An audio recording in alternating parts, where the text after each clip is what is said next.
Então, boa tarde. Gostaria de agradecer a presença de vocês, né, aqui nesse evento, que eu vou explicar um pouco como surgiu. Eu conheci a Cristina só online. Ela esteve pela Inglaterra, então uma amiga em comum sugeriu o nome dela quando eu organizava uma antologia de escritos feministas para a revista Alba Londres, né? E eu gostei muito do conto da Cristina, que ela me mostrou. O conto foi uma publicação bilíngue.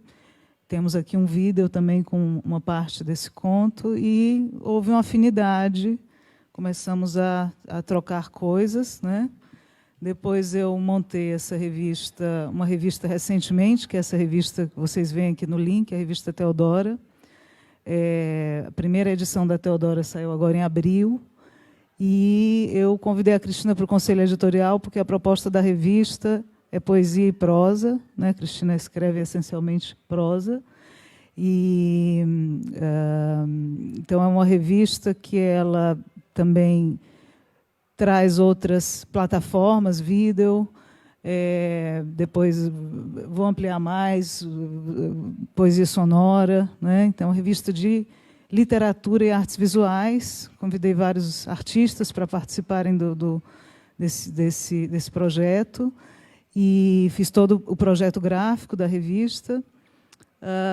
E a revista é uma revista bilíngue. A ideia, como eu moro em Londres, é aproximar os diálogos de pessoas que estão fazendo poesia, escrevendo poesia em português, Brasil, Portugal, outros países lusófonos, e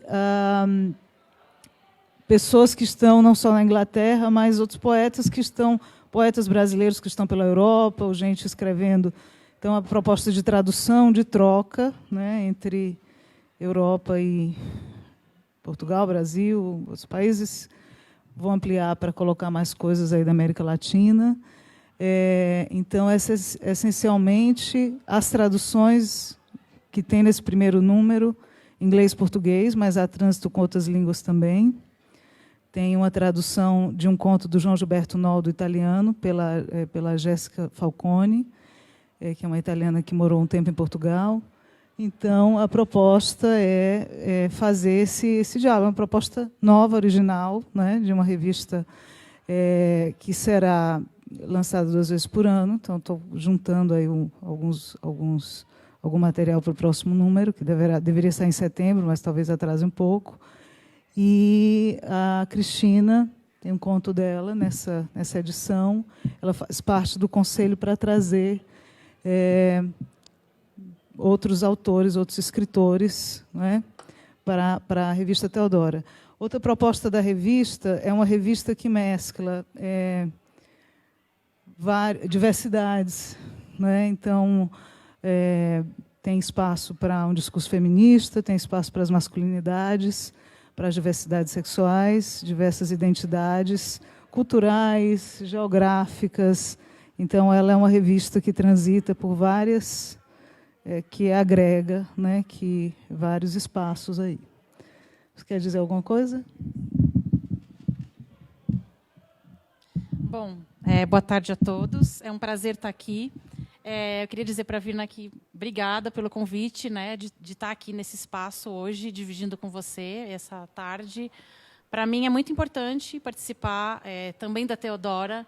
Eu acho que ela também é fruto de tudo isso que tem se pensado muito, e você é uma das pessoas com quem eu tenho mais conversado sobre essa questão da necessidade da gente ter veículos, né, que tragam aquilo que a gente pensa em termos de necessidade para a literatura, para as artes, para a poesia, de trazer novas linguagens mesmo, de pessoas que expressam um novo pensamento dentro de todas essas linguagens artísticas. Então, eu acho que a Teodora ela já é, né, isso, ela é uma ponte mesmo, né, entre a questão espacial, mas a questão também de filosofia, de pensamento. Eu acho isso muito interessante. Ela é realmente diversa. Então, eu fico muito feliz de participar disso. E aí eu gostaria de saber, daqui em diante, né, vai ser o próximo, então, o próximo número já está em elaboração, né? Tá. A gente vai ver agora, seria isso a apresentação? Como é que vai ser?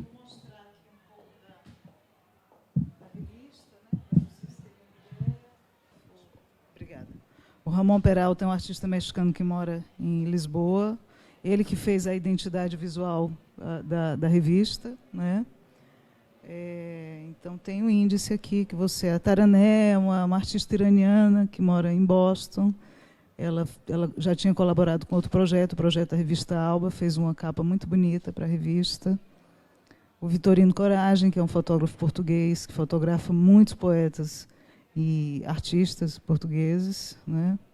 Então, uma série de tradutores também. O Chris Daniels é um tradutor conhecido, faz um trabalho incrível, americano, que traduz poesia contemporânea brasileira há muitos anos. O Edward, que me ajuda na editora, na Carnaval Press, né, que eu não comentei com vocês aqui, mas eu tenho uma editora que publica poesia contemporânea bilíngue brasileira. Então, a Teodora já é um desdobramento, faz parte da Carnaval Press. Seria um projeto online da Carnaval Press. Esse trabalho eu já venho desenvolvendo, já publiquei mais de 10 títulos e me autopublico. Publico meus livros também pela Carnaval Press.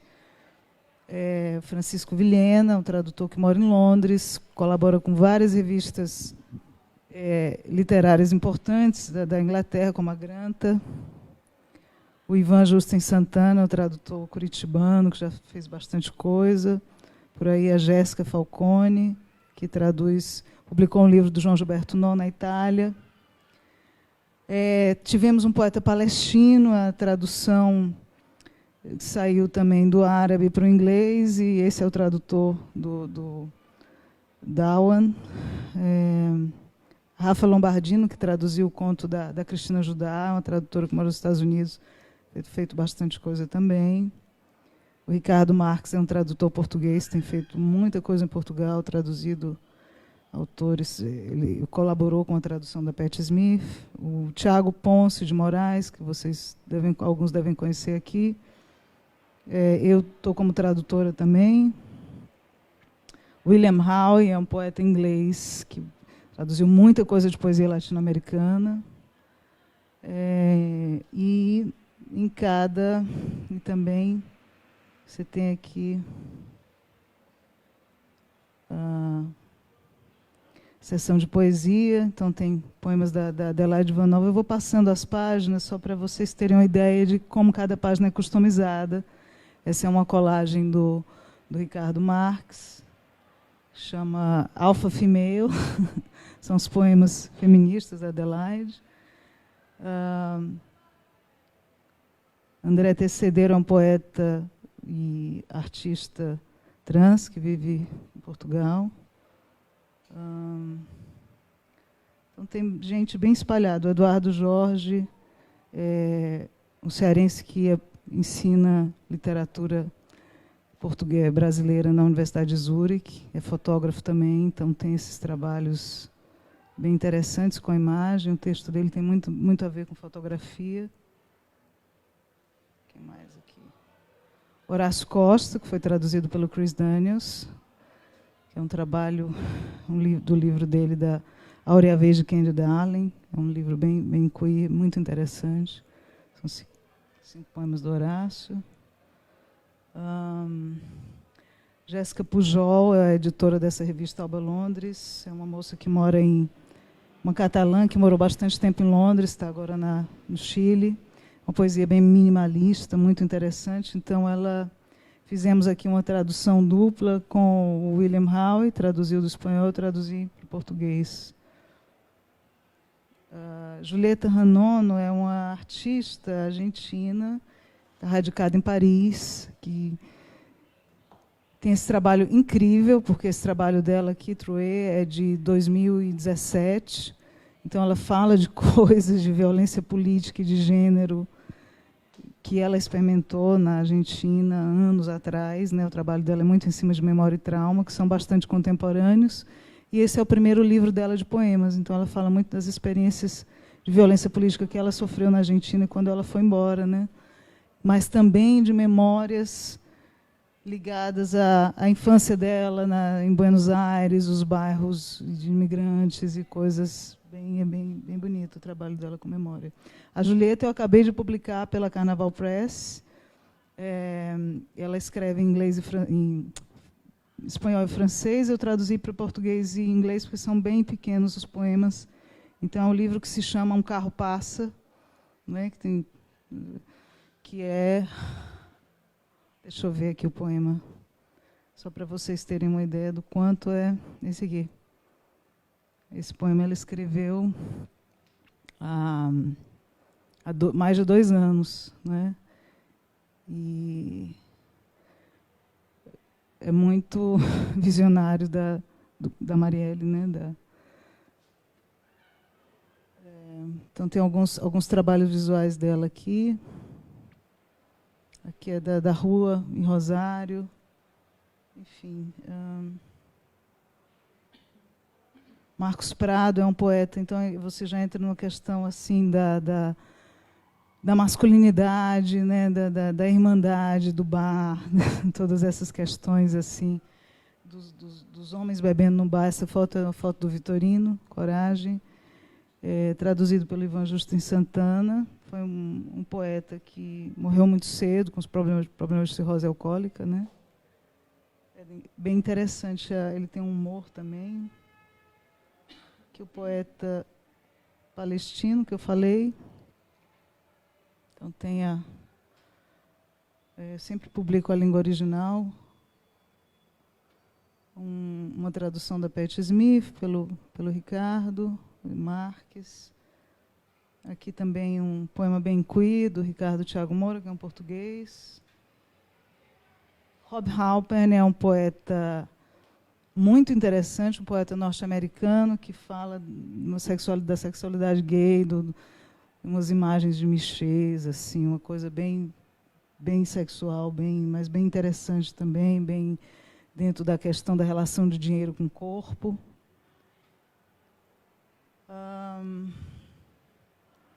O Vanderlei Mendonça, que vocês devem conhecer, são poemas bem amorosos, o homem amoroso. Essa moça é uma poeta americana que mora em Amsterdã. Ela já tem uma poesia bem punk, assim, bem dark. Esse pano de fundo da artista iraniana, né? Então, eu fui escolhendo as imagens, eu fiz todo o projeto gráfico de acordo com o texto. Então, tem um pouco de ficção aqui. Tem uma poeta sérvia que mora em Londres. É um livro também bem forte, chama Mães, que é a relação com uma mãe alcoólatra. E também ela fala de um universo bastante marginal, né, enquanto mulher, da sexualidade dela, de abuso de substância. O texto do Noel, que é a experiência dele do Hotel Atlântico, da questão da doença mental.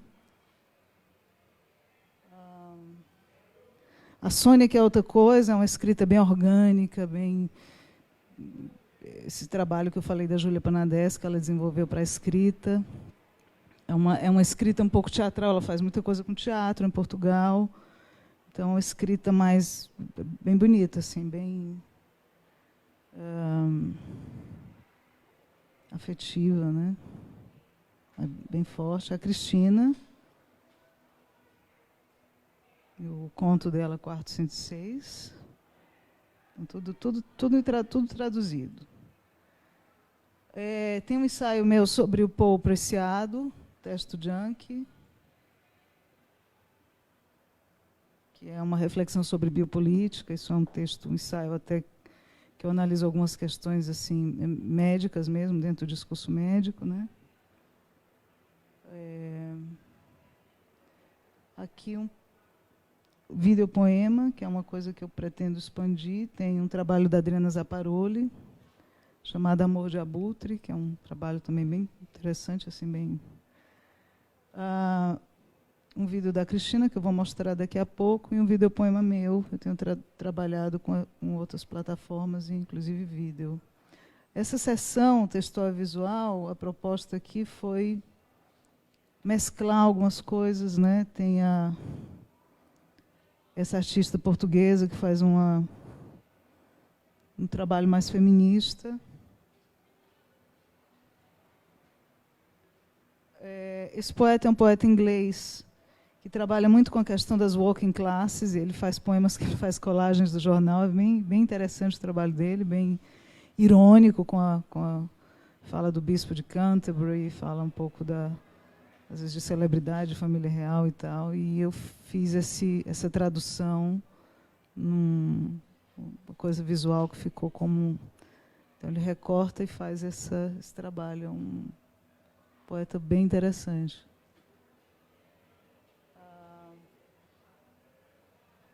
Essa é uma moça da Sérvia que faz uns... Esse é um poema meu que eu traduzi. Ela fez esse trabalho visual. Ela mora na China, então ela faz umas coisas assim também bem diferentes. A Camila é uma poeta mineira que mora no Rio, está por Portugal agora. Ela fez esses lenços que ela bordou poemas sobre o divórcio dela. São lenços masculinos, né? Ela tem essa sequência que também é um trabalho bem diferente. Então, são coisas que mesclam a palavra com outras artes. A Alice eu já tinha mostrado. E aqui uma entrevista com a Cláudia Pinheiro. A Cláudia, eu quis trazer uma coisa nova para a revista, e a Cláudia é uma pessoa que foi da editora Edra, trabalhava lá, e ela era muito envolvida com o mercado editorial, e depois ela foi embora para Berlim e se envolveu com a cena eletrônica. Então ela traz muitas coisas da cena eletrônica, e que ela disse que fazer um SEG é contar uma história, e fala do interesse dela em literatura. Então, para trazer uma coisa nova, que é uma coisa que eu gosto também de música eletrônica, e mudar um pouco a ideia, é ampliar, não ficar nesse discurso, porque eu vejo as coisas de poesia, só poesia, ou então assim, muitas publicações só feministas. Eu queria ampliar e trazer outras coisas, né? E a Cláudia faz umas reflexões, e a Cláudia é uma leitora de poesia, é uma pessoa que circula muito aí, né? E que ela está escrevendo os textos, ela tem intenção, né, de... É isso. Eu vou mostrar aqui o trabalho da Cristina.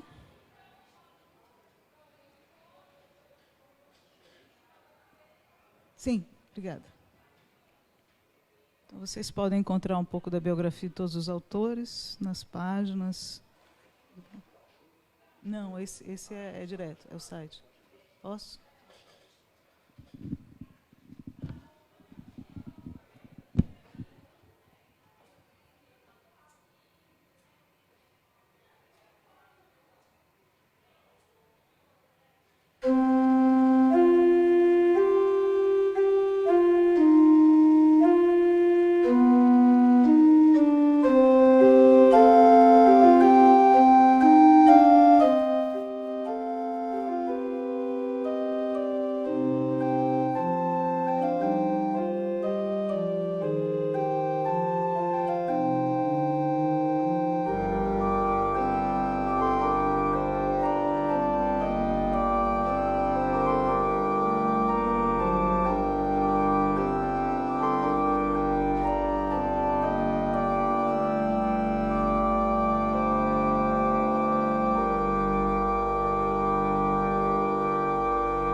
Cristo geme espinhos, enquanto eu, vítrea capelã, oro a olho de Deus, ouro. Vital é aquilo que me transparece, longilíneo monge num átimo. Eis você, Victor, num palco, num pódio mais alto ao. Vejo o crucifixo, falo, dedo o que é a Deus dado. Rasgo, consagro, crucifico. Eu, sântica sânscrita satírica, prego-o. Veludo meu, amortecido a morte. Sido santo safo sarrafo. Sinto, quero, me abro tanto, Victor, se quer viu.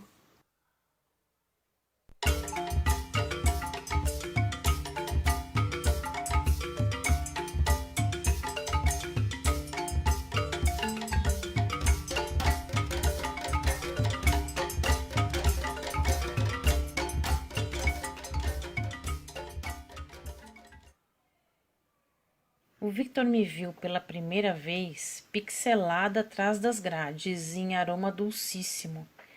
Ele supunha inventadas as festas e as taras. o negro vermelho em detalhes do tamanho de unhas, de um trecho de lábio, de um risco de olho. Enquanto uma palavra era dita, eu contava casos em que não havia Virgens Marias que bastassem, nem Pais Nossos. Daí que eu tive uma ideia, esperando cruzar com Victor algo mais do que sílabas de silêncio, inspiração, saliva, resíduo, sombra, veludo.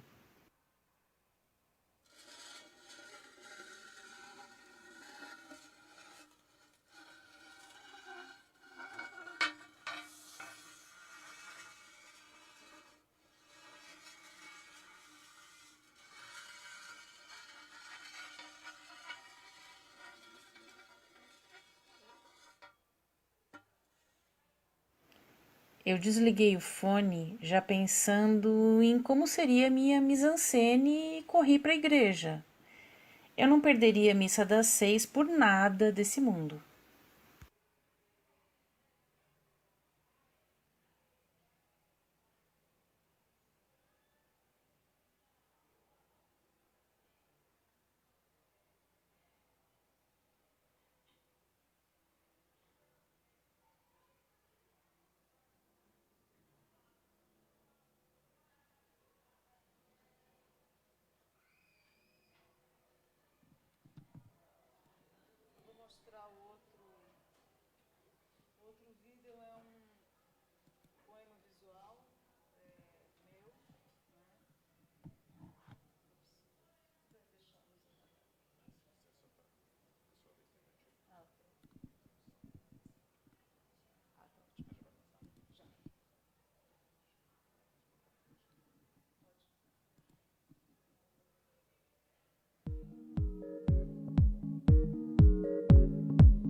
Tenho misturado algumas coisas com música e eu apresentei esse vídeo junto com outros num congresso recentemente em Portugal, explorando a feminilidade através de videopoemas. Bom, agora podíamos ler, né? A proposta é apresentar, na verdade, duas das minhas últimas publicações, uma que saiu no final do ano passado e saiu numa versão bilíngue em Londres, que é o Suíte 136, e o Quarto de Casal, que eu usei como uma chamada, né, porque a Cristina tem o conto dela, Quarto 106, então como um lugar de discutir um pouco gêneros e diversidades. Mas eu vou passar a palavra à Cristina, porque eu já falei bastante. Então, você quer começar lendo? Pode ser? Para dar uma equilibrada aqui. Bem, eu estava pensando, né, o que eu poderia ler e tal. Eu queria trazer alguma coisa inédita também. E aí, esse local aqui é perfeito para uma das coisas que eu escrevi, já faz um tempo, mas que eu ainda não publiquei. E porque eu falo justamente sobre essa região em que a gente está aqui, que eu gosto tanto. E aí eu escrevi algumas cartas, e eu escrevi cartas para lugares, para pessoas, até para objetos. Então, eu vou ler uma dessas cartas, tomara que eu enxergue, como eu falei. Se eu gaguejar, gente, porque eu não estou enxergando direito, tá? Mas eu acho que vai dar. Vamos lá, eu vou ler uma das cartas sobre essa região aqui em que a gente está. Sobre o quadrilátero Copan, Roosevelt, Tracker Tower, Love Story. Eu nem sei se o quadrilátero Copan, Praça Roosevelt, Track Tower e Love Story formaria mesmo aquilo que entendemos como quadrilátero.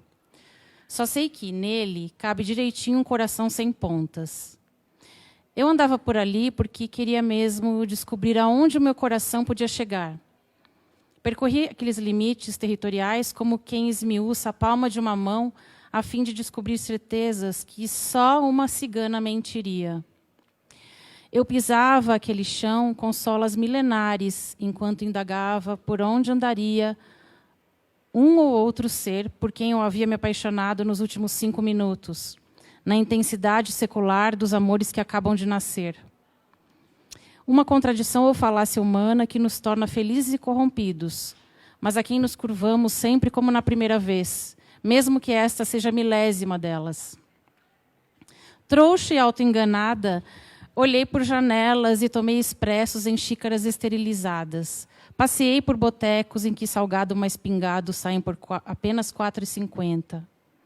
Perambulei ao lado de um poeta amigo após assistir Gimme Danger, de Jim Jarmusch, e saí do cineolido aos prantos, coisa dessa ex-punk futura senhora dos becos assobradados. Favor não confundir com assombrados. A nossa mente prefere essas relações óbvias, para não ter que queimar as calorias recém-ingeridas com os tais 4,50. A verdade é que temos um corpo-veículo deveras preguiçoso como invólucro para o mundo.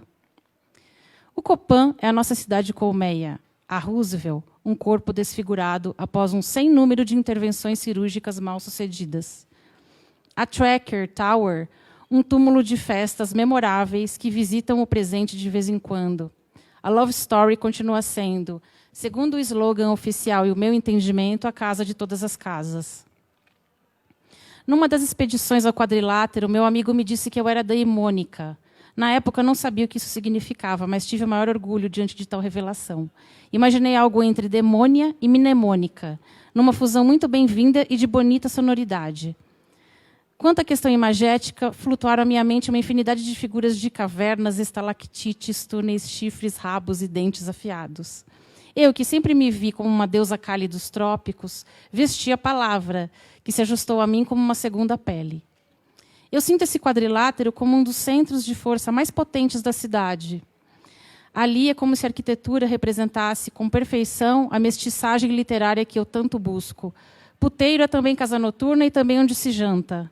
Onde se pede pizza, onde se fuma um beck furtivo, onde se conversa sobre manifestos futuros, onde se faz o cabelo, onde a gente faz alguém, e tudo é aceitável e legal por não haver uma barreira física ou de entendimento que delimite espaços a partir de palavras dispensáveis quanto permitido ou responsável.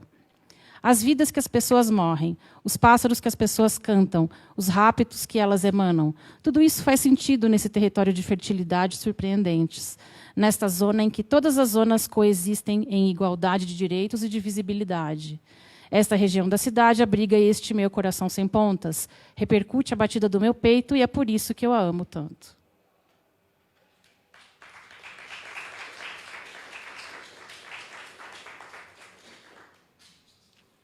Ok, agora é a sua vez. Sim. Bom, eu vou começar com agora um outro universo, né, lá da Inglaterra. É um livro que chama Suíte 136. Então, eu vou explicar o porquê desse título, né? Eu sou médica, sou neurologista, mas os caminhos me levaram para a psiquiatria, que era uma coisa que eu já tinha bastante interesse. E tenho trabalhado em hospitais psiquiátricos em Londres. E a questão lá da maioria dos pacientes, né, os pacientes podem ser internados de forma voluntária ou involuntária. Se eles não concordam e apresentam risco para si e para os outros, existe uma avaliação feita independentemente por 2 profissionais e eles são seccionados, né, a palavra sectioned. Então, existem várias sessões diferentes no ato de saúde mental, e uma delas é a seção 136. A seção 136 é um poder emergencial dado à polícia para trazer uma pessoa para o hospital, né, e ter uma avaliação por um curto período de tempo. Geralmente, acho que varia 36 horas, você pode estender um pouco mais, né, mas, digamos, até 72 horas para uma avaliação. Às vezes vem alguém que é trazido pela polícia e está intoxicado, no dia seguinte você revê, manda embora.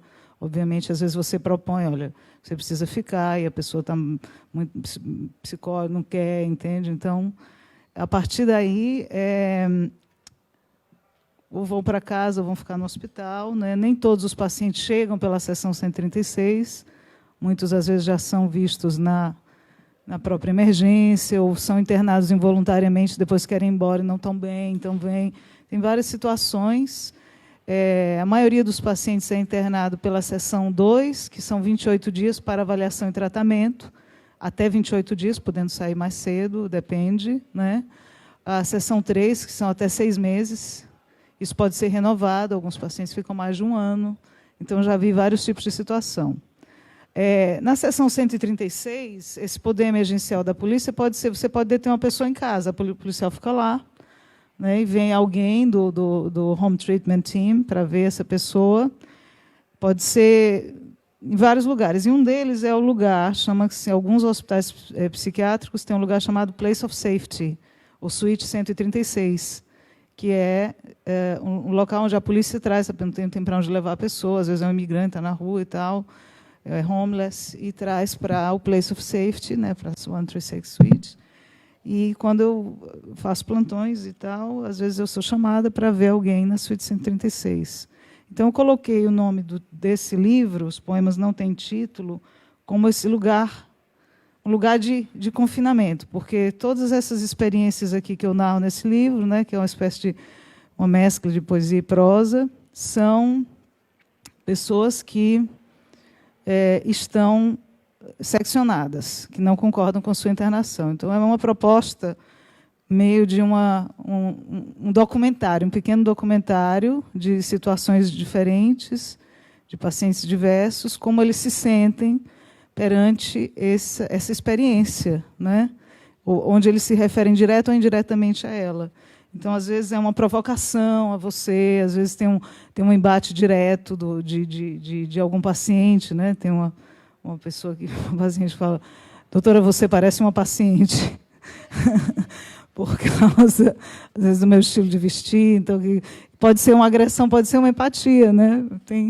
Então, tem um embate, assim, uma intimidade, que eu não vivia isso na neurologia. A neurologia é uma coisa bem mais distante, objetiva, né? Eu achei tudo isso interessante.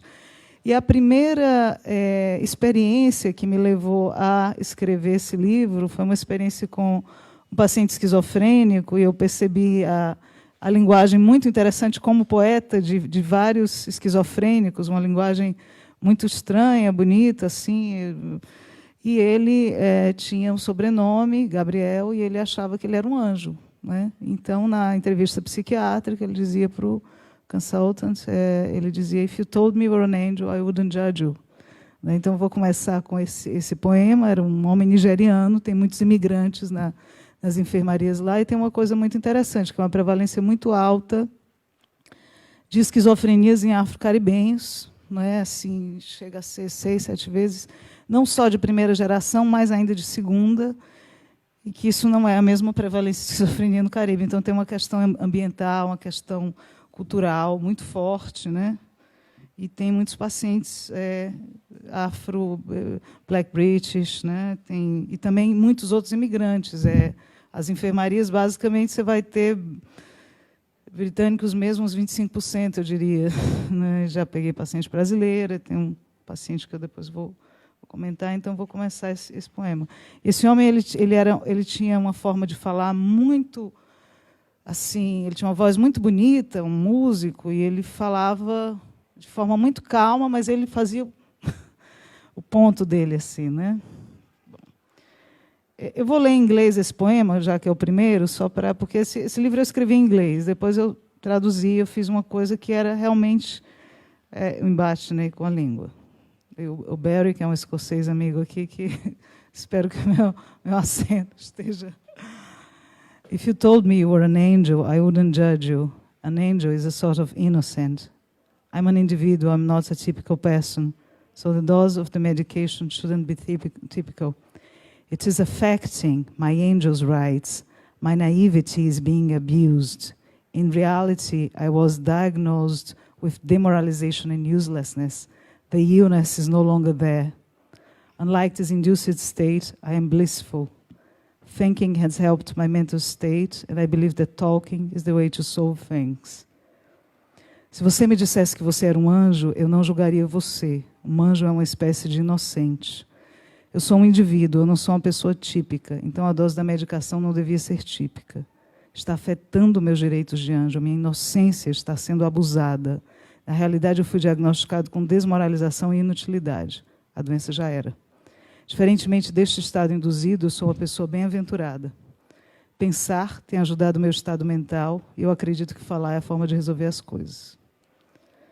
Então, a partir daí, eu fui fazendo observações, pequenas colagens, né? Tem um poema que é uma continuidade essa mesma experiência com esse mesmo paciente, né? Que ele diz: uma bolsa cheia de roupa suja e memórias, eu não tenho sido capaz de lavar roupa. Eles xingam e gritam o tempo todo, mas há passe livre aqui. Quando você se torna um adulto, mãe e pai deveriam parar. Eles terminaram o meu contrato por causa das minhas visões sobre o trabalho. Eu sou diferente dos outros aqui. Este não é o meu ambiente. Aprender sobre espiritualidade transforma a direção da eletricidade. Significa ser mais casual e mais humano. Se você é uma pessoa secular e eu sou uma pessoa sagrada, suas crenças estão me dominando, o que é ilegal. Você está apenas usando poder. Você não é o meu guardião. Não é contra o meu acordo. Não é uma decisão de tribunal. Está na sua decisão. Você esteve comigo em várias ocasiões. Você deveria me conhecer bem. O que é real? Esta é uma situação imaginária?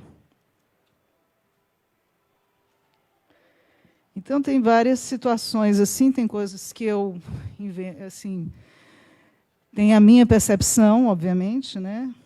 Tem um homem com esquizofrenia paranoide, que eu achei muito interessante, uma figura muito interessante. Assim. E esse poema é baseado nessa experiência. O exterior é uma perfeita paródia do interior, um arquivo caótico de visões internas. Paranoia é minha pele de leopardo. Eu uso ela como uma performance. É um enfrentamento. É como eu protejo minha ingenuidade, cobrindo as paredes com espelhos.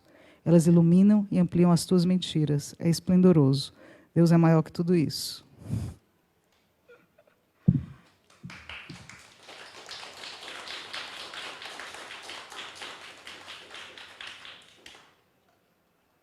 Eu vou ler agora uma...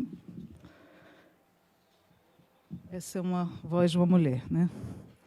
Tenho medo de síndrome da guerra mundial. Tenho medo de vampiros. Tenho medo da morte. Eu posso ouvir os vampiros, eles falam como gente. As faces deles me assustam. Eu posso ouvir anjos, demônios, vampiros e lobos. Eles estão falando sobre mim. Eles vieram me salvar. As janelas estão fechadas e os anjos não podem entrar. Ela pensa que sou um vampiro e me persegue com uma estaca na mão.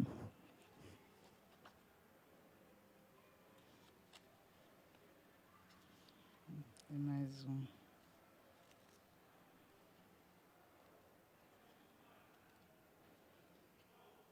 Você está recebendo mensagens? Pode ser, do espaço. Faz muito tempo que não vejo um pássaro. A última vez foi numa peça em comum.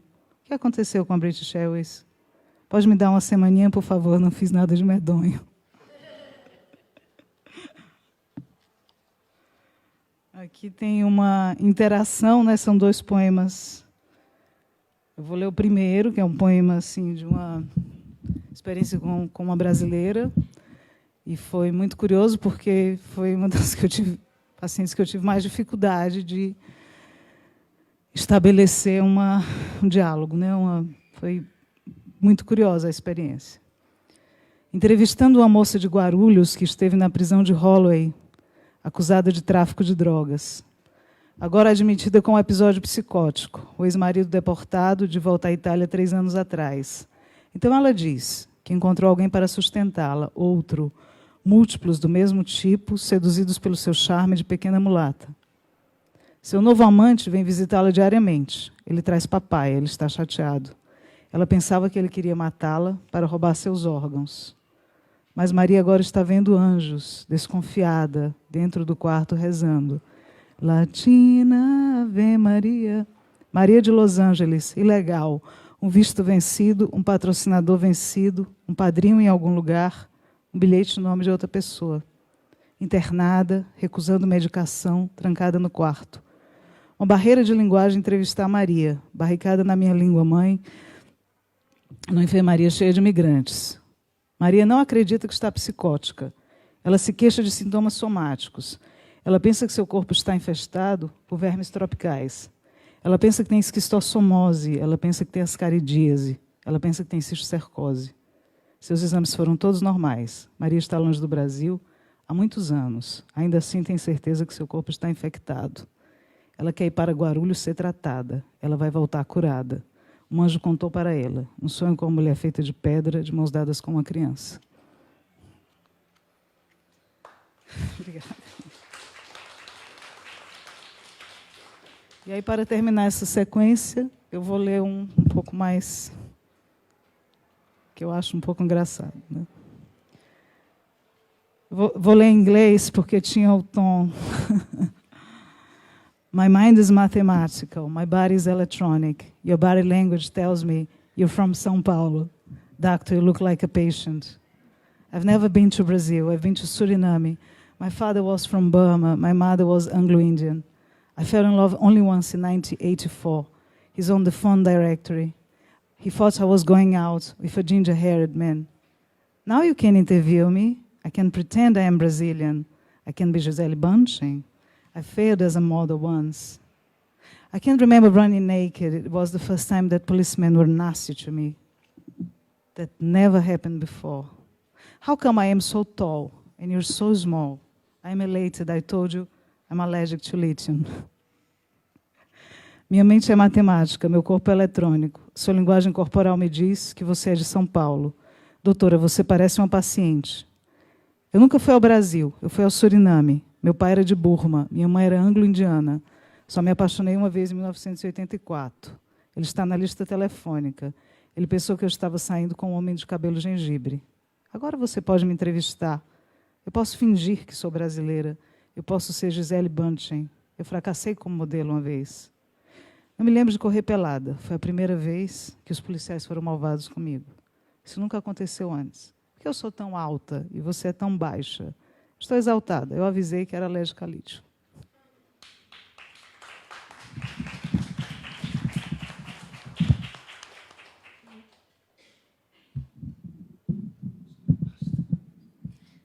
Bom, estou pensando aqui, ainda relacionada a esse local onde nós estamos, tem uma questão do neon e da noite, que eu acho que eu tenho uma relação bem forte, e eu escrevi um texto relacionado a isso.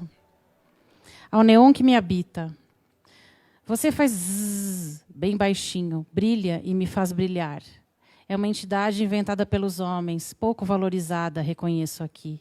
Também faço zzz lá dentro, algo como um ronronar de gato, e tento ter algum brilho. Mas sua versatilidade eu jamais terei. O criador de Blade Runner foi um dos poucos a reconhecer o seu valor. É preciso um cineasta, um diretor de fotografia peso pesado para que aconteça, em grande escala, a representação de determinadas grandiosidades até então restritas aos becos. O neon ilustra o altar dos marginalizados. É vela sem fogo que mantém nossa chama acesa entre as 19 horas e as 4 horas da manhã. Sob o neon, dá para saber quem é o neófito ou o mestre. Quem dá no couro ou enrola. Quem é reluzente nas interioridades. Porque é bem isso. Nós, sacerdotes do neon, reluzimos e emitimos frequências pela metrópole. Desenhamos formas, abstratas ou figurativas, na dinâmica de nossos corpos fluidos, além de sintetizar o mundo com a palavra escrita e em suspensão nas fachadas, nos muros, nos ambientes. A cidade é a nossa página escrita. Nossos corpos formam as palavras da cidade. Damos voz e tonalidades a quem não tem espaço na Academia Brasileira de Letras Fixas. O neon e a palavra dão visibilidade às minorias, voz aos excluídos do mundo, aos destituídos de espaço e status, aos saudosistas de coração vintage e oitentista, aos que amam sintetizadores e efeitos robotizados para a voz em canções de 2 minutos e um refrão, aos que detestam solos de guitarra intermináveis. O neon é a cidade plástica, a cidade móvel, a transitoriedade da cor fixa. A palavra em estado líquido, sólido e gasoso. O sangue nas cores do arco-íris. O reflexo para a sombra cintilante, para o paetê da jaqueta. O neon é um pôr do sol que pode ser comprado em parcelas na rua Santa Efigênia. Um Deus caseiro e acessível a todos. Um fogareiro frio portátil. Uma divindade de natureza mutante, situada entre as artes plásticas, o urbanismo e a leviandade. O neon passeia da pornografia ao raciocínio do gênio sem fazer julgamentos ou diferenciações. O neon é como um artista LGBT livre de clichês. Um eliminador de distâncias ilusórias. Ciente de que é alvo de julgamentos vindos de sua indiscrição, de suas formas exibidas na evidência, de sua falta de decoro, do riso escrachado que mora no seu zzz. Mas enquanto houver cidade, haverá neon, e os propagadores das formas e palavras do incômodo. Que venham os lustres de cristal, Tcheco, com sua raiva séptica e castradora. Que se acheguem mais os ilustres escritores de berço, brancos e homens de currículo rico e echarpes. Neons, neófitos e mestres, riremos escandalosamente. A rua é a nossa casa. O grito soa ininterrupto, o asfalto traz reflexos de nossas nuances, enquanto que, para eles, a rua não passa de uma cova rasa.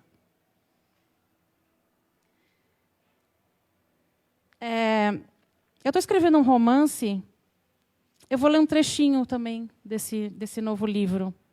Uma das personagens, a Ana, ela é muito relacionada a objetos. E ela, o tempo todo ela também faz essa relação entre objetos e pessoas. Ela está falando da avó dela.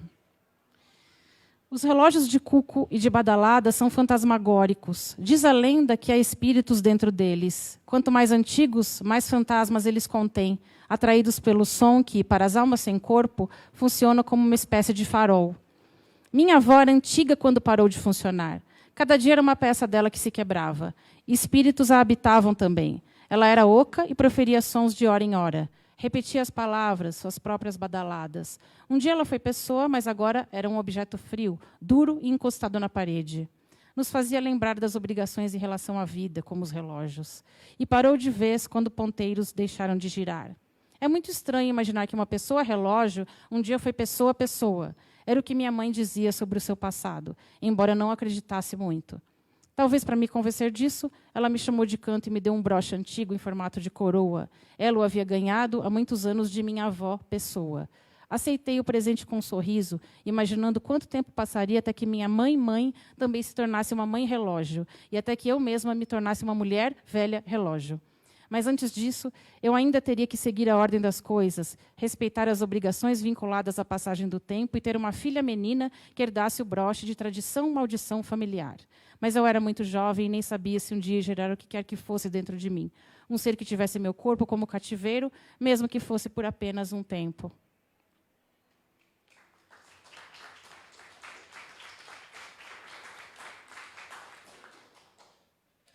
Quer ler? Quer ler mais alguma coisa?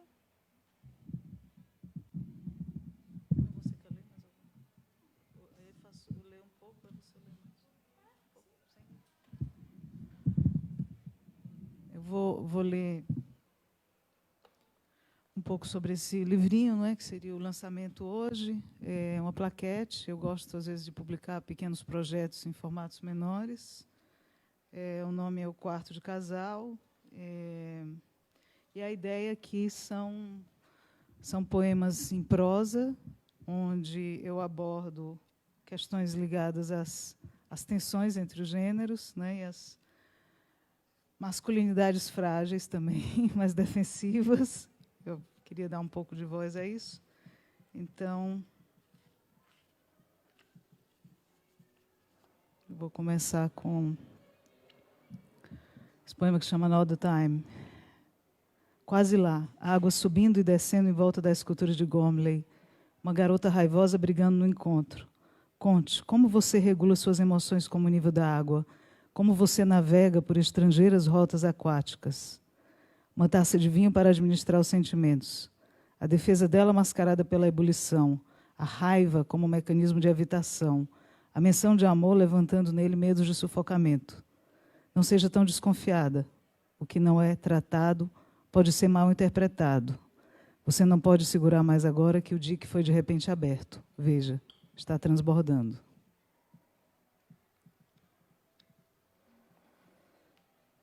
Vou ler o poema que dá origem ao livro. Vai mesclando, tem algumas vozes mais... O quarto de casal, como domar um leão, exercitando triunfo com audácia excessiva, fantasia e uma narrativa limítrofe, negando um perigo quase intolerável.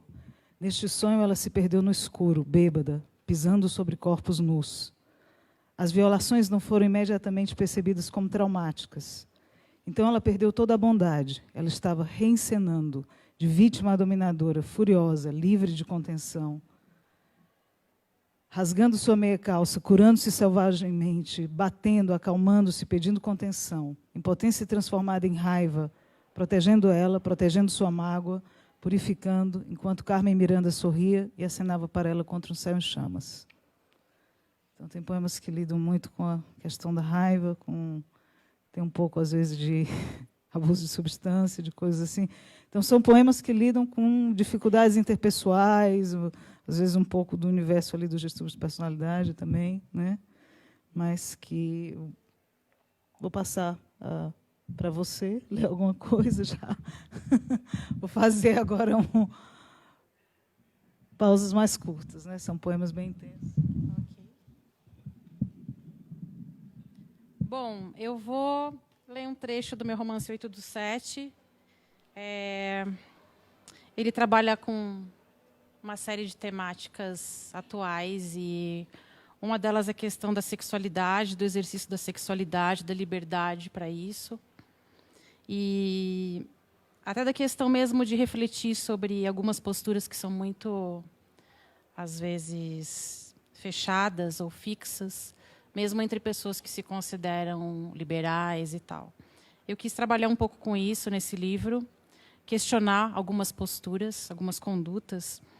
E aí, só para deixar dentro do contexto, um dos trechos, né, do livro, a gente coloca 2 casais, que são 2 mulheres lésbicas e 2 caras, e eles se permitem fazer sexo heterossexual, como uma espécie de esporte, ou de lazer, ou de clube do uísque. Eles se encontram para isso.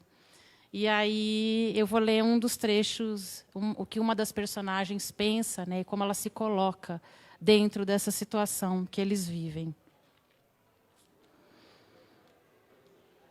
A mansão só não era mais surpreendente do que a proposta de Magda de partir para as transas hétero. Não era o ato em si, nem a união dos corpos que caracterizava a grande quebra de barreiras. Só de passar por aqueles pórticos de casa forte, com a proposta de misturar nossas calças e fluidos, já estava resumido o grande barato da coisa. Magda caricatural na figura de mulherzinha fingida. Henrique engraçadíssimo na tentativa de ser o macho. Ele acabava à noite perseguido por Jonas, despido dos disfarces e esquecido dos artifícios aos quais nos propusemos. Éramos nada convictos, uns pilantras depois dos 30 e com complexo de adolescentes. Formávamos um circo mambembe de palhaços nem um pouco convencidos de que podiam fazer alguém rir. O leito, um picadeiro para brincadeiras sexuais efetivas. Tudo muito funcional, esteticamente bonito, a ponto de até gerar filhos, e só. Não havia relação, mas reações biológicas. O que praticávamos em plástico... Desculpa. O que praticávamos era plástico, diverso em estado, em resultado e em aparência do que estávamos acostumados a viver. O cansaço resultante do sexo natural em comparação ao mecânico é uma prova disso. Este segundo exauria o nosso corpo, mantinha a alma incompleta de antes do grande ato. Como uma peça em que o ator faz que morre, mas está vivo. E se levanta assim que as cortinas são fechadas, nada leal àquela morte a qual acabou de dar vida. Ele sai andando, com cara de normalidade. A diferença é essa. Quem faz sexo hétero faz cara de normal. Crê cumprir o seu papel para o nosso quadro social. Usa pênis e vagina, sistemas excretores, olfativos, linfáticos e oculares, com a certeza de que foi Deus quem quis.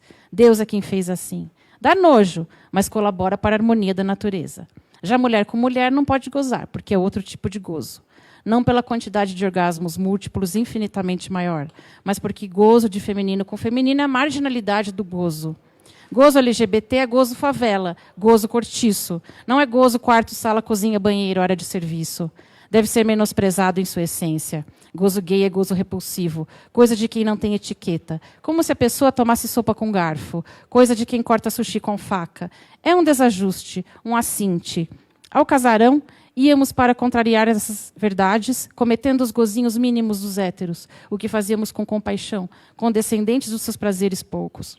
Preferíamos a má fama à convenção social sobre lençóis, que, imagino, devem ser retirados da cama sempre que a relação hétero acaba, para não se correr o risco de sentir na pele umidades residuais. O sexo hétero deve ser seco, incolor, inodoro e sem sabor, exceto quando se usa camisinhas aromatizadas.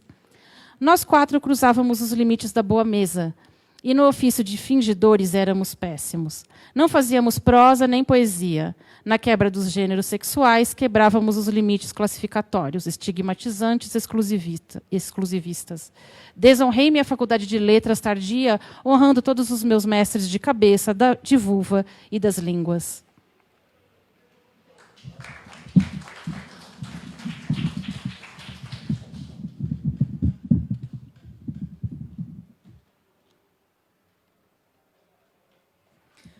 Desde que você se foi, eu sinto instintivamente que quero cortar contato. Eu sinto que te devo uma desculpa. Eu sinto que ainda não fui capaz de processar o que aconteceu. Desculpe ter demorado tanto para responder.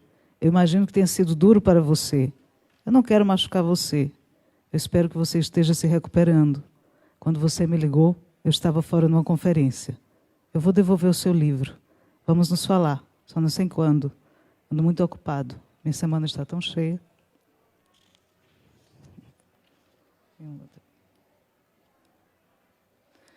Vou me mover continuamente, mas não vou me mover. Não quero compromisso. Desculpe, mas tenho que trabalhar. Estou ocupado. Eu não quero um relacionamento. Temos expectativas diferentes. Acho que nunca me apaixonei. O amor é uma psicose. Eu odeio a mulher que me dispensou. Eu odeio a mulher que dispensei. Ela me odeia. Ela odiava a minha bebida. Ela era assexuada. Sua raiva me lembra a raiva dela. Eu tenho medo de você. Eu vou te amarrar. Eu vou chamar a polícia. Você disse que eu era um misógino. Você é maravilhosa. Estou adorando esse tempo juntos. Por favor, se cuida. Eu vou esperar por você. Eu não farei nenhum movimento. Eu não vou dormir com ninguém. Enquanto eu me movo continuamente, imóvel, na minha passividade.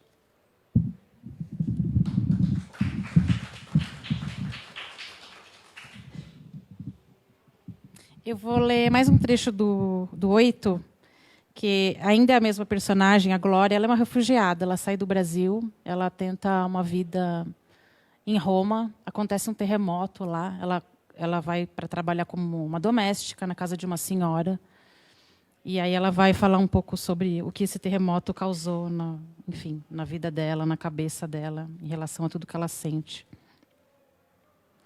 Temei não, tremei. O que é novo só pode nascer de espasmos. O que muda mesmo a vida não pode vir de coisa plácida, de cara de paisagem. Foi o que aprendi quando me atropelei sem ter saído do chão. Naquele dia, o solo virou tormenta. Desalinhou as estruturas romanas. Moveu de lugar o mar de Donana. Atravessou os galos, arremessou as folhas. Fez o vinho deitar por terra. Das construções, todas amolecidas. Das gemas, o amarelo foi o que sobrou. Das pernas, bambas, involuntários, os pés em sambas. Carnaval em agosto. Cardumes voadores, estrumes rarefeitos, gritos arremessados, medos compostos. O chão picado, a terra, a garganta exposta. A lâmpada em movimento pendular, meu rosto apareceu, desapareceu, apareceu, desapareceu, entre claro e oculto. Dessa vez era o meu rosto, e não o de Magda, que ia e voltava. O piso virou um barco sob ondas fortes. Eu estava em um mar. Em uma inversão de papéis, em uma crise de identidade em relação ao segundo anterior. Você não sabe mais se é pessoa, peixe, ave, coroa, estômago ou coração. Passa a ser uma mistura de tudo isso, uma miscelânea atrapalhada, embora haja vantagens. Como em uma pequena morte, você volta para a vida desconcertada por não ter morrido.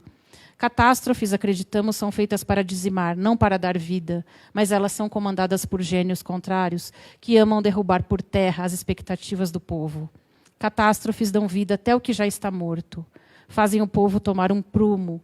Fui sacolejada em minha tumba de Roma. Em resumo, o movimento todo valeu para que eu descobrisse uma coisa. Os terremotos são os orgasmos do planeta.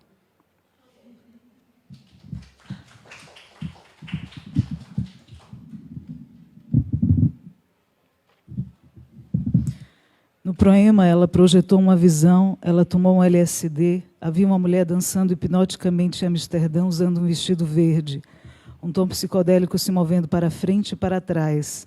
Era a memória dela, a música, a banda de jazz, tentando se render, tentando fugir, presa na memória de um romance no bosque. Ela é adorável, ela é uma encantadora de voz suave, ela te ilude com a feminilidade dela, ela suavemente te desvia para um atalho, para um lugar de sonho, onde ela escapa e se dissipa. Uma mulher fuma ópio e nada importa, um fluxo de água molhando a tatuagem do dragão nas costas, no abraço simbiótico que transcende o movimento das ondas, em câmera lenta. Água escorrendo sobre os corpos parados, esta sensação física, imóvel, os sentidos ampliados à luz, a calmaria de praias desertas e distantes. Então mente para proteger essa adicção serena e foge de violências a nado, foge da realidade das conversas externas, do que percebe e finge que não percebe, e tudo se desfaz e dissipa em anéis de fumo, inteiramente submersa na fumaça do ópio, cavalgando o desenho do dragão.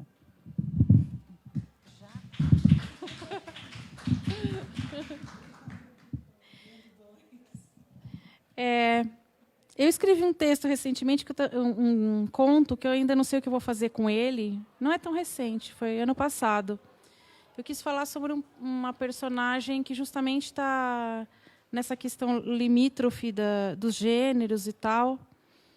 É uma pessoa que herda um terreiro de culto afro-africano, quer dizer, afro-brasileiro, na verdade. Eu vou ler um trecho, lógico, porque o conto é bem longo, então... o nome do conto é Senhora do Quintal do Mundo. O vestido suspenso no quartinho do terreiro mais parecia um balão de passeio nos céus da Turquia, veículo de transporte arredondado para o mundo leve. Ibsen, sentado no chão, experimentava vários ângulos de observação daquela composição têxtil, como se avistasse algum segredo naquele vazio que logo seria preenchido por carne e movimento. A feitura seria naquele dia, para a qual Ibsen estava despido de pelos e humanidades, raspado e embebido, apenas um corpo para aquilo que não cabe em corpo algum. Um invólucro para uma deidade, assim como o vestido estandarte seria ocupado por alguém ausente de identificação. Iaô não tem vontade, é instrumento para a manifestação de força inconcebível. Iaô é lasca de mundo a serviço da força natural. Esse é o resumo de Sua Majestade. Yansan, a senhora que venta, executava um balé de mãos. Ela dita ao assovio da libélula o ritmo, manda para longe a poeira do olho cego, raspa a realidade para mostrar onde estão o caroço, a polpa e a semente. São seus os raios na brasa, os lampejos que desconstroem a película que se sobrepõe à tarde em forma de garoa. Mulher deusa e Yansan se abana. Ibsen partiu dela, da essência oriunda de seu axé. Ibsen, mulher-homem, híbrido caminhante pelo solo, mas na inexistência de limites territoriais. Definição era coisa pequena para ele. Para que mesmo? Dizia a mãe. Para quê? Perguntava a irmã, frente à panela de fogo e caldas mornas. Das compotas, preferia as alaranjadas por serem as mais bonitas de se olhar contra a luz. E sabia verter um bom sangue animal para cumprir a ceia familiar. Não era um frouxo, para isso nem piscava. Corria Ibsen, vertia Yansan. Cortava Ibsen, ventava Yansan. Quando beijava, era completo e completa. Intercalava-se, porém nada dividido, apenas duplicado na convicção natural de sua vida. Entre os gêneros, era um gênio. Embarcador de brisas, um capitão das altitudes. As chacotas passavam-lhe de raspão. Menininha, diziam os tais. Mocinha brava, rosnavam os rasteiros. Ele abanava o leque de senhora, ajustava os suspensórios de Ibsen, nascido Ibsen, na mesma certeza das constelações traçadas há milênios, brilhantes e de tantas possibilidades, a ponto de parecerem soltas no cosmos, navegantes conforme sua exclusiva vontade. Riam e corriam uns insetinhos meninos da Rua 9, olhando para cima dos ombros o véu de honra de Ripsen. Acabaram com um destino morto, os seus contemporâneos. Um deles nasceu peixeiro, viveu peixeiro, morreu de olhos esgazeados. Outro roubou e secou. O terceiro é desse que vou falar.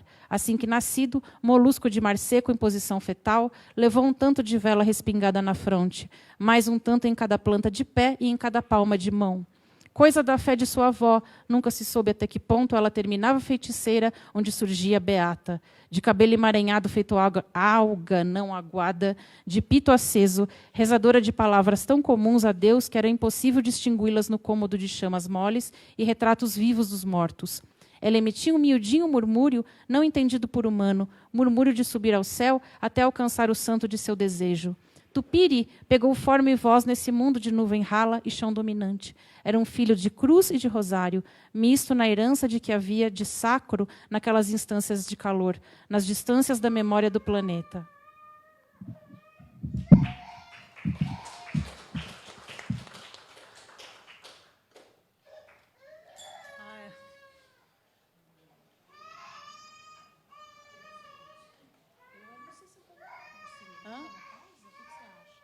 Acho que podíamos ler mais alguma coisa e concluir, não é? Pode ser.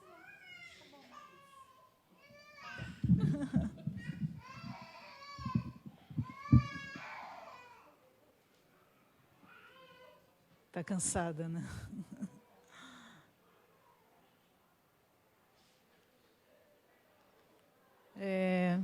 Vou ler um outro poema aqui, então nós vamos ler, vou ler mais uns 2 ou 3 poemas. E a Cristina lê alguma coisa, eu acho que... Né, vou só mostrar um vídeo de um dos poemas aqui desse livro. Assim, a proposta é uma coisa um pouco teatral, é intencional, não é? Do quarto de casal, como essa... Tem essa capa aqui muito bonita do Renan Irra, né? Que tem é uma coisa também, a raiva, um erotismo, uma questão assim, né? Os sapatos vermelhos, né? Meio fetiche. Então, essa é a voz de um homem, né? E essas coisas que estão aqui, eu fiz uma colagem de coisas que eu já ouvi. Então, a ideia não é só fazer coisas patriarcais, mas esse poema é sobre uma fala patriarcal. Você me ofendeu gravemente, 2 vezes. Peça desculpa, que isso não se repita. Eu jamais disse isso. Você é muito sensível. Não faça julgamentos. Eu sou um cara bacana. Você me fez chorar muito, mas tudo bem. Minha ex-mulher é psicopata. Minha ex-namorada era agressiva. Criava problemas. Já não há diferença entre mulheres e putas. Todas fazem de tudo na cama. De sexo eu entendo. As mulheres dão em cima de mim. Eu sempre fui bonito. As que gostam de sexo procuram, as outras se afastam. As mulheres são materialistas. Elas competem entre si. Não dá para conversar com elas. Você é diferente. Você é intelectualizada, inteligente. Você vê coisas onde ninguém vê.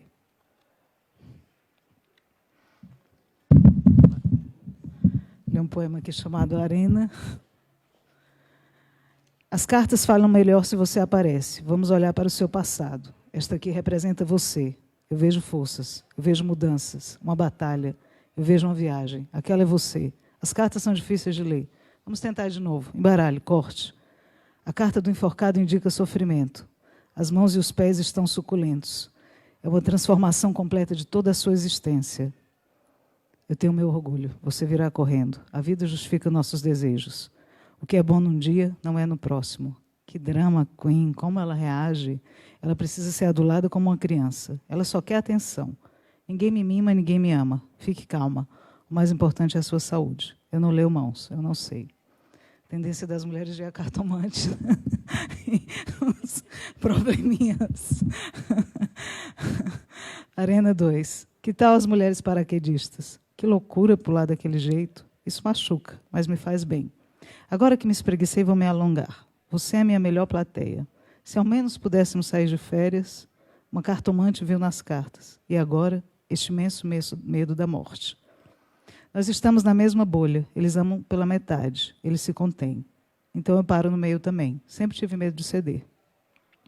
Deixa eu tirar uma foto. Mais tarde vamos esquecer. Resta pouco tempo. Eu tenho a sensação que meu medo passou. Eu tenho a sensação que estou feliz. Temos bastante tempo. Deixa eu te convidar para um jantar romântico. Quer ir para um restaurante com terraço ou para algum lugar? Algum outro lugar. E aí vou ler o último, que é um poema um pouco mais suave do que os outros que eu li. Um pouco mais fofinho. Um papagaio para. Entra pelo olho antes do sentimento. Não é uma imagem construída. Jamais tentaria encená-la. Eu estou apenas isolando e representando. La magia della sua presença. Como prefere suas ostras? Estou fascinada, então eu falo. Um curto-circuito linguístico, onde as palavras podem aparecer e se esconder. Decifrando intenções. Tire uma mensagem no realejo da sorte. Eu estou distraindo você. Isto é precioso.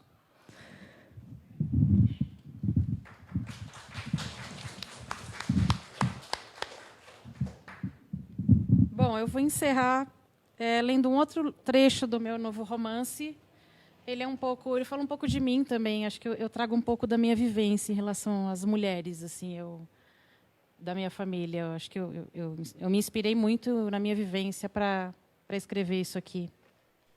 Eu cresci em meio às mulheres da minha família. Elas se uniam nas tardes de domingo em uma grande cama compartilhada para ficarem juntas, conviver e rir. Eu tive essa cama como exemplo de união entre mulheres. Elas eram felizes ao falar sobre as suas lendas e piadas. Delas eu soube igualmente detalhes sobre seus relacionamentos conturbados, como eram esquivas aos maridos dominadores, divertidas, porém doídas em muitos aspectos.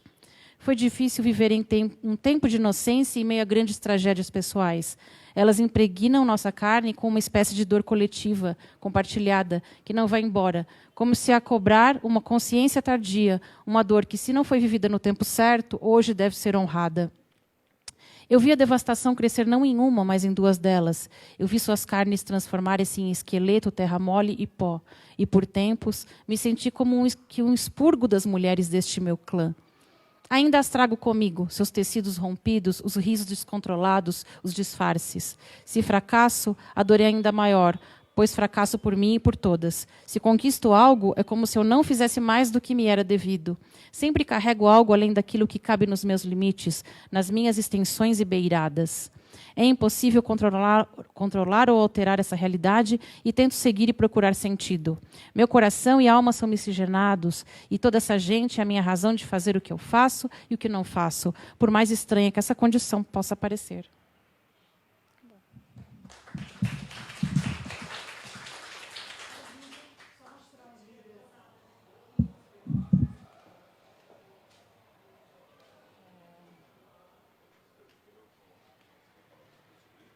Só brevemente, geralmente eu faço os videoplanos, mas esse foi uma parceria que eu fiz com um amigo, mora em Londres, o Sérgio Mena, e também tem uma música do Samuel Malva.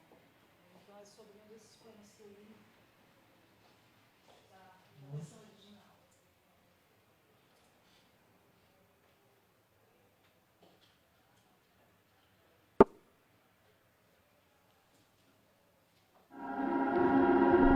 I will move continuously, but I won't move.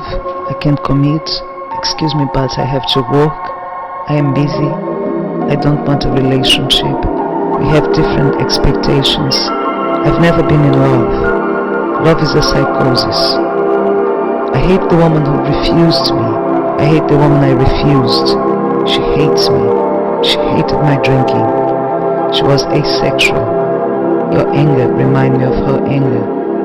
I am afraid of you. I will tie you up. I will call the police. You said I was a women hater. You are wonderful. I am having a great time. Please take care of yourself. I'll be waiting for you. I won't sleep with nobody. I won't make a move. While I move, motionless, continuously, inside my passivity.